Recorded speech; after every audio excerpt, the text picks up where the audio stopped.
A questão é, hoje está na Secretaria de Segurança Pública do Estado do Amazonas.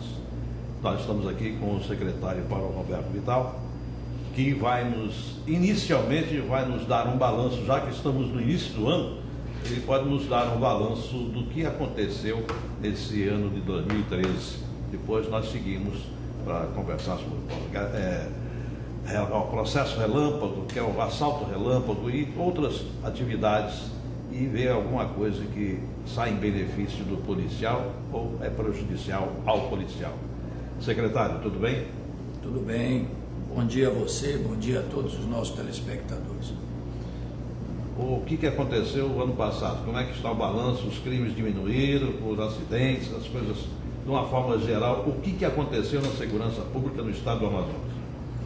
Nós falamos aqui de uma forma enfatizando até o grau de satisfação com que nós estamos conduzindo a parte da segurança pública, quando nós temos uma retrospectiva, digamos assim, de quando aqui assumimos, quando nós conversamos com o governador Omar Aziz, né, e ele nos falou então da sua prioridade em tratar a questão da segurança pública no seu governo, o que seriam as metas a serem atingidas, porque nós sabemos que segurança pública é um desafio permanente, nós temos que estar vigilantes 24 horas, 365 dias, e a nossa produtividade com relação a essas metas. 2013, se compararmos com 2012, nós não podemos falar nessa questão da segurança pública sem nos reportarmos ao ano de 2012, ano este em que, com o maior investimento que já tivemos na segurança pública do estado do Amazonas, do governador Omar Aziz, priorizando, tivemos o programa Ronda no Bairro, implementado em fevereiro de 2012 e concluído na capital em dezembro do mesmo ano. Quer dizer, está completo em Manaus? Em Manaus ele se efetivou em dezembro de 2012, certo? Então nós tivemos aí todo o decorrer do ano de 2012 com as 6 áreas cobertas pelo programa Ronda no Bairro. O que significa isso? A região metropolitana está coberta totalmente ou ainda não? Não, a região metropolitana nós estamos avançando agora com a interiorização desse programa, porque nós também temos que considerar aí os municípios onde nós temos aí, estrategicamente, começa pela própria localização geográfica, como é o caso de Humaitá, que nós estamos agora assistindo essa questão aí, envolvendo a comunidade indígena, fazendeiros, enfim. Tanto que o Humaitá recebeu, foi o primeiro município a receber a interiorização do programa Ronda no Bairro, né? A extensão desse programa. Depois de Humaitá, Itacoatiara, Humaitá, Parintins, Humaitá, Itacoatiara e Parintins. Então, os 3 municípios onde nós já implementamos o programa Ronda no Bairro, agora, final de 2013. E agora, 2014, nós estamos com a programação para Iranduba e Manacapuru, e a seguir, Coari e Tefé. Então, com isso, nós vamos levar aos demais municípios até, eu creio que, março deste ano, determinação do governador para que a gente possa implementar o programa até final de março, né? E com isso mais 11 municípios, com isso nós fechamos os 14, que foi o que o governador Omar Aziz falou. Mas quando nós estamos falando aqui da questão do Ronda no Bairro, o que, resumidamente, o nosso tempo é curto, maior investimento em recursos humanos, maior investimento em obras e serviços, né? Porque hoje nós temos como referência a nível nacional os nossos DIPs, que são os Distritos Integrados de Polícia, e só aqui no Amazonas nós temos esse tipo de obra e esse tipo de integração. Recursos humanos, cada vez mais capacitando-nos. Hoje o estado do Amazonas é referência também a nível nacional, porque nós fomos o segundo estado a termos o mestrado em segurança pública. Tivemos agora no mês de novembro o curso de especialização na área da segurança pública em parceria com a Universidade Estadual do Amazonas, e trabalhando agora para o doutorado, que seria o curso superior de polícia, englobando aí Polícia Militar, Polícia Civil, Corpo de Bombeiros, e abrirmos também para outras instituições que são parceiras nossas na mesma área, como é o caso do Ministério Público, Polícia Federal, enfim, pessoas que são estudiosas no assunto. Essa relação do investimento no ser humano eu acho que vem bem a calhar, que era uma pergunta que eu ia lhe fazer, porque o povo reclama muito que o policial prende e a justiça solta. E a justiça acaba dizendo que solta porque foi mal preso, quer dizer, o processo não foi bem realizado. Então, com isso, vai dificultar mais essa justificativa, porque o policial vai ficar mais bem habilitado. Isso? Heron, me desculpe aí essas colocações, eu não sou muito do bordão de a polícia prende, a justiça solta, e tudo que você fizer no sentido de que foi um inquérito mal elaborado, nós sabemos que tem várias razões, digamos, entre aspas, aí para que isto ocorra, né? E dentre elas nós sabemos que tem também o nível de corrupção.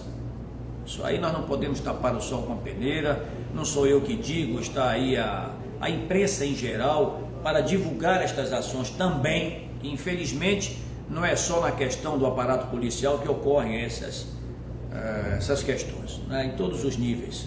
Quando você diz, mas o policial não é preparado para que evitar isso aí também, eu digo, como é preparado também o magistrado, como é preparado o promotor, como é preparado tantos outros profissionais, né? Então, essa questão, o que nos preocupa é o seguinte: capacitar cada vez mais o nosso policial, e nós temos hoje, podemos falar isso com pertinência, oficiais, cursos superiores, tanto na área de direito como em outras áreas. Nossos delegados, estamos agora com o curso 93 delegados que vão estar prontos agora em março. Com isso, nós vamos suprir a nossa deficiência no interior do estado. Todas as nossas delegacias dos 61 municípios vão ter delegado de carreira. São estes 93 que estão no curso de formação e que a partir do mês de março, abril, mais efetivamente, porque março termina o curso, né? Eles têm direito ao período deles aí de descanso também. Vai acabar o delegado da Polícia Militar sendo delegado numa cidade do interior? Não, acaba definitivamente. Por que existe ainda hoje, nós temos aí 20 e poucos municípios, 30 municípios, 31, onde nós temos policiais militares como chefes de delegacia. É porque nós não temos realmente delegados de carreira para suprir esses claros. Então isso aí acaba definitivamente a partir do mês de abril agora deste ano, né? Uma determinação do governador, quando ele autorizou a inclusão, o chamamento desses outros do concurso anterior que houve ainda, e com isso então nós vamos suprir essa necessidade do interior. Além disso, quando a gente fala também na capacitação, qual é o outro nosso grande desafio este ano? Copa do Mundo. Terminou a Copa do Mundo, outro grande evento, Festival Folclórico de Parintins. Nós tivemos o Réveillon agora, encerrando o ano de 2013, onde foi dos Réveillons mais tranquilos que a cidade de Manaus já teve. E o Carnaval, tem antes também? Vamos entrar agora, início de março, com o Carnaval, que é um outro grande evento também, né? E quem é que proporciona esta segurança ao nosso cidadão, digamos, à nossa sociedade? É a polícia. Não é outra polícia, é a nossa polícia. E nós tivemos essas manifestações todas que ocorreram no mês de junho do ano passado, onde nós assistimos aí pela televisão o que aconteceu no eixo Sul, Rio, São Paulo, né, Minas, as ações de vandalismos, né, que os aproveitadores aproveitaram as manifestações para fazer vandalismo de caráter cordeiro e tudo mais, para infiltrar. Esse foi quando surgiu aquele grupo, Black Bloc e tudo mais, e ali nós assistimos aquelas cenas que realmente foram cenas chocantes aí, né? Incendiar e depredar e tudo mais. E aqui, graças a Deus, mantivemos as manifestações, famílias foram às ruas e nada de anormalidade aconteceu. Isto é que nos preocupa, no sentido de que a Constituição respalda todos estes que querem se manifestar, que querem protestar, e nós caminhamos lado a lado, desde que seja objetivando a reivindicação pela forma legal. Falando disso, o que acontece com o sequestro relâmpago? Qual a forma de tentar evitar isso? Você pode nos orientar os telespectadores? É muito difícil, porque veja bem, uma pessoa que sai para fazer, como aconteceu recentemente com aquele empresário do ramo de frigorífico, de carne, saiu da Cidade de Deus, segundo ele, uma vultosa quantia de quase 600 mil, 550 mil. Quer dizer, uma pessoa que vai fazer um depósito nesse valor, não consulta os órgãos de segurança, como se ele estivesse aí num país que, digamos, a Suíça. Eu estou falando isso, mas mesmo assim, questão a regularidade acaba chamando a atenção, né? Lógico, a ocasião faz o ladrão, a gente sabe disso, não é? E não consulta ninguém e sai aí da forma mais tranquila e tudo mais. Quer dizer, ele pode ter sido alvo até de um próprio empregado dele, sabendo da movimentação, sabendo daquela rotina dele, passou a informação para terceiros, né? Pessoas que vivem disso, profissionais do crime, e assaltaram. Então, qual é a dica?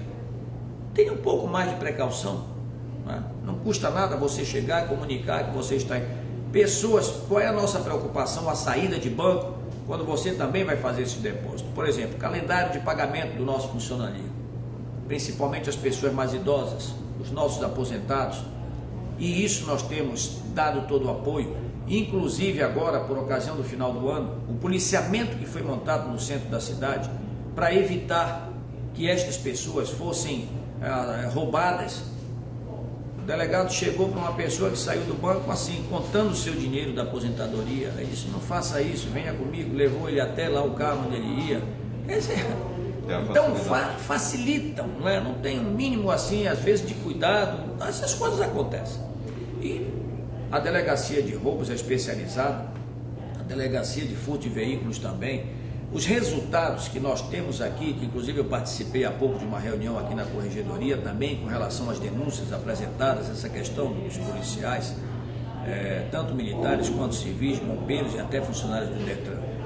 Nós tivemos um índice de produtividade que, comparando-se com a demanda que houve pela implantação do programa Ronda no Bairro, tá? Ora, você ocupa uma faixa do território com um número que quadruplica de viaturas, quadruplica também esse número de efetivo policial. Aquilo que estava como uma demanda reprimida começa a aparecer, lógico, porque quando você aumenta a ostensividade desse policiamento, você evita que muitas coisas aconteçam, mas aquilo que estava também reprimido, a pessoa torna-se mais confiável em chegar a uma delegacia e apresentar aquela denúncia.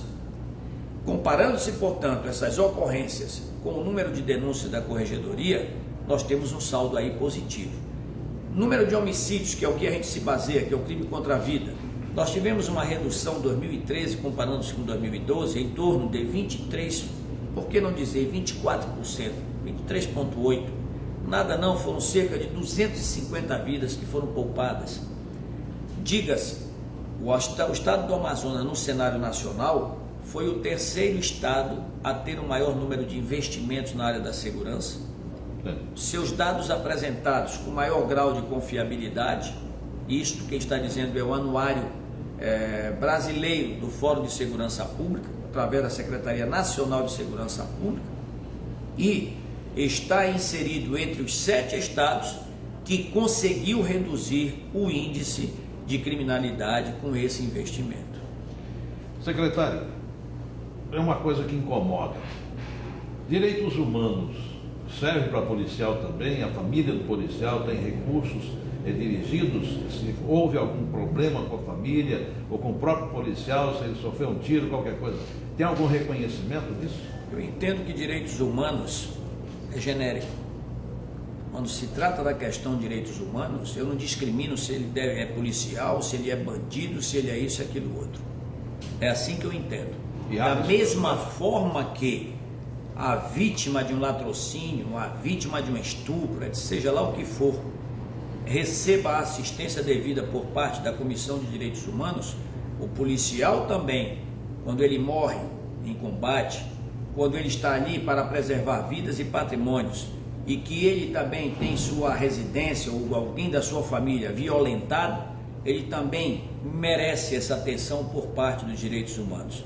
Não tem que haver discriminação, ela tem que ser para todos. Mas isso está ocorrendo? Infelizmente, o que nós assistimos, e eu posso dizer, não, porque nós não temos tido conhecimento de nenhum caso onde o policial é vítima ou um familiar seu que tenha sequer recebido pelo menos a visita de alguém para saber o que está faltando, como ocorreu, prestar a solidariedade nesse momento, que só isso para qualquer pessoa já é um gesto de nobreza. Não há auxílio de uma pensão do policial morto para a família? Não, o que nós temos... O filho venha a cursar uma faculdade, qualquer coisa? Não, o que nós temos, isso aí é amparado pela nossa legislação. A legislação do nosso servidor público, não é, que é o governo do Estado. Fora isso, nós não temos nenhum outro tipo de auxílio. Não. Para encerrar, nosso tempo está se esgotando. Qual a sua orientação no caso de um assalto? O que é que se deve ser feito? Você deve reagir ou não reagir? Isso nós ouvimos todo o tempo, essa recomendação. Mas eu queria a sua reafirmação quanto a essa posição. Heron, infelizmente, aos nossos telespectadores, a violência, você não pode acabar. O crime é um fenômeno social e, como tal, ele deve ser tratado. É necessário que o Estado faça a sua parte, porque é dever do Estado, porém direito e responsabilidade de todos. Este engajamento da sociedade para o combate à criminalidade e à violência é fundamental. Temos que ter essas parcerias. Então, em se tratando do crime como fenômeno social, ele vai acontecer sempre. E acontecendo, aí eu respondo diretamente à sua pergunta. Não reaja, porque mais vale a vida do que você perder um bem material. Agora, quando eu digo isto, é porque nós próprios nos desconhecemos. Não sabemos como vamos reagir diante de uma situação em que você está passando por um momento como esse, de um assalto, etc. A gente fala sempre para que haja este condicionamento. Não reaja, mas muitas pessoas reagem, alguns têm uma resposta positiva, os outros, infelizmente, pagam com a vida. Ok, muito obrigado. Mais educação. Só a educação é que vai lhe dar o conhecimento do que é ser cidadão, conhecer seus direitos e deveres, termos mais amor, mais solidariedade e menos violência, que é o que todos nós queremos. Obrigado por esse momento.